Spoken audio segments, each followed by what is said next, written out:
جنگ گروپ، پتہ نا آپ کو، یہ پہلے انڈیپینڈنٹ تھا، پھر یہ اعزاز سید وغیرہ سے انہوں نے پرچیز کر لیا، اور اب ان کی اس پہ ان کی کوئی ایڈجسٹمنٹ ہو چکی ہے، کرتے وہی ہیں، بٹ یہ اس کی انکم یا جو بھی وہ پروڈکٹ ہے وہ جیو کا ہے. اچھا، انہوں نے کہا جی کہ پریزیڈنٹ آصف علی زرداری صاحب کو ہٹا کر جو فیلڈ مارشل ہیں وہ ملک کے صدر بننا چاہ رہے ہیں. یہ فیک نیوز تھی، اس کی تردید کی پھر محسن نقوی صاحب نے. پھر ایک اور خبر انہوں نے دی جی کہ انہوں نے کہا جی کہ محسن نقوی صاحب شہباز شریف صاحب کو ریپلیس کریں گے اور وہ وزیر اعظم بنیں گے. دوسری فیک نیوز آ گئی. تیسرے جو کالم تھے سہیل ولائچ صاحب کے، وہ کالم جو تھے اس کی تردید خود D G S P R کو آگے کرنا پڑی. کرنا تو انہیں پڑی، میں نے خود ہی روک کے سوال کر لیا تھا، لیکن یہ ہے کہ انہوں نے اس کی تردید کر دی، وہ بھی درست نہیں تھا. اچھا، اس کے علاوہ جی اگر آپ آگے بڑھیں تو پھر انہوں نے خبر دی جی کہ یہ عمران خان صاحب اور بشرا بیگم کو قاسم مارکیٹ کے اندر جو ہے وہ شفٹ کیا جا رہا ہے. اب جو قاسم مارکیٹ والی جو چیز ہے وہ بیسیکلی ملٹری پرسنلز کے لیے، ملٹری کی اپنی کچھ ایک چیز ہے، اس کا اس سے کوئی لینا دینا نہیں ہے. اور انہوں نے کہا تھا توشہ خانہ 2 کیس کے بعد شفٹ ہوں گے، تو میں 100% یہ بتا رہا ہوں یہ فیک نیوز ہے، اس خبر کو ماننے کی ضرورت نہیں. اور اگلی خبر، ایمل ولی خان صاحب کو اداروں مخالف جو ہے وہ تقاریر کے اوپر انہیں حراست میں لے لیا گیا ہے، اور یہ وہ فیک نیوز تھی جس کو فیک نیوز حامد میر صاحب نے خود قرار دیا، لیکن ساتھ یہ نہیں بولا کہ یہ جنگ کے فرنٹ پیج کے اوپر یہ فیک نیوز لگی ہوئی ہے. تو یہ مسلسل یہ خبریں دے رہی ہیں، یا تو یہ لوگ بہت نااہل ہیں، یا تو جو مینجمنٹ ہے اس کا کوئی چیک اینڈ بیلنس نہیں رہا، یا مینجمنٹ جو ہے اس کو کوئی اہمیت نہیں دیتا. ہر اعتبار سے یہ برڈن جو ہے، یہ برڈن جنگ گروپ کے اوپر آتا ہے. یہ امپلائیز، یہ پروڈکٹس جو ہیں یہ جنگ گروپ کے ہیں. اور جب وہ فیک نیوز کی فیکٹری بننا شروع پڑے تو میں تو ان کو بڑا سنجیدہ ایک باعتماد جو ہے وہ ادارہ سمجھتا ہوں. جنگ جو ہے اس کی ایک ہسٹری ہے. میر جو خلیل الرحمان صاحب تھے، ان کے بعد میر شکیل تھے، اور آج کل میر ابراہیم صاحب دیکھ رہے ہیں. تو میر ابراہیم صاحب کے علاوہ بھی جو لوگ ہیں کتنے سینئر ہیں جی، وڑائی صاحب سینئر آدمی ہیں، بالکل ایسا ہی ہے، بٹ اس کے باوجود ایک کے بعد ایک جو ہے وہ جھوٹی خبریں پھیلا رہے ہیں. یعنی ایمل ولی خان صاحب کو انہوں نے گرفتار کروا لیا اور فرنٹ پیج پہ خبر چھاپ دی. یار آپ کو چیک کرو، سیکورٹی اداروں سے پوچھو، کسی اور سے پوچھو، کو پوچھا ہی نہیں انہوں نے. کوئی پوچھ یہ تو ان کی حالت ہے. ٹھیک ہے. اچھا، یہ ہم دیکھ رہے ہیں گزشتہ دنوں جو ایک ملاقات ہوئی تھی علی امین کی عمران خان سے، اس کے بعد انہوں نے آ کے ایک پریس کانفرنس کی، پھر ویڈیو پیغام بھی سامنے آیا، بڑی لڑائیاں اندر تو چلتی رہیں، لیکن بہرحال ایک چیز پہ انہوں نے اتفاق کی، اور وہ یہ تھا کہ عمران خان نے منع کیا کہ علیمہ خان کی کسی بھی قسم کی کوئی سیاسی گفتگو سے باز رہیں گی. لیکن ہم یہ دیکھ رہے ہیں کہ میڈیا ٹاکس کا سلسلہ رکا نہیں ہے. تو یہ واقعی میں پھر علیمہ خان یہ کہا تھا انہوں نے کہا تھا کہ میرا پیغام نہیں دیں گی.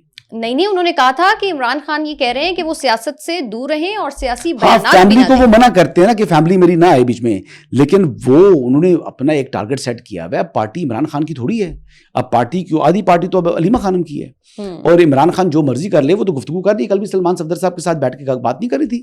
سلمان صفدر نے خود کہا کہ جی اب علیمہ آپا بات کریں گی. اب سلمان اکرم راجہ صاحب بھیگی بلی بنے ہوتے ہیں جو کہ سیکرٹری جنرل ہیں پارٹی کے، ان کی ہمت نہیں ہے کہ وہ اونچی بات کر سکیں. اور علی مین گنڈا پور ایک واحد ریزسٹنس ہے اگینسٹ علیمہ خانم، لیکن اس وقت بھی علیمہ خان جو ہے وہ طاقتور ہیں علی مین گنڈا پور سے، لیکن ان کا آپس میں میچ ابھی مزید پڑے گا، کیونکہ علی مین کو متعدد مرتبہ گالیاں پڑوا چکی ہیں. سوشل میڈیا پہ جو گالیاں پڑتی ہیں، وہ جو باہر لوگ بیٹھے ہوئے ہیں، وہ سارے کی ساری جو ٹیم ہے وہ علیمہ خانم کے کنٹرول میں ہے. تو اب یہ جو ایشو ہے نا، یہ اب کیا رخ اختیار کرے گا، یہ اعلان جنگ ہو چکا ہے بٹوین علیمہ خانم اینڈ علی مین گنڈا پور.